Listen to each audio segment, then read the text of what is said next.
You ask Tiger to solve. This deals with linear equations with one unknown. The final result is x equals 59 over 14. Let's solve it step by step. Simplify the expression. Group like terms. Multiply the coefficients. Expand the parentheses. Simplify the arithmetic. Group all constants on the right side of the equation. Add 56 to both sides. Simplify the arithmetic.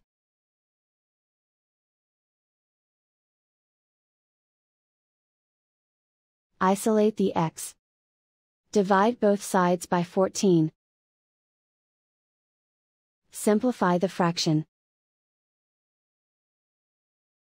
And so the final result is x equals 59 over 14.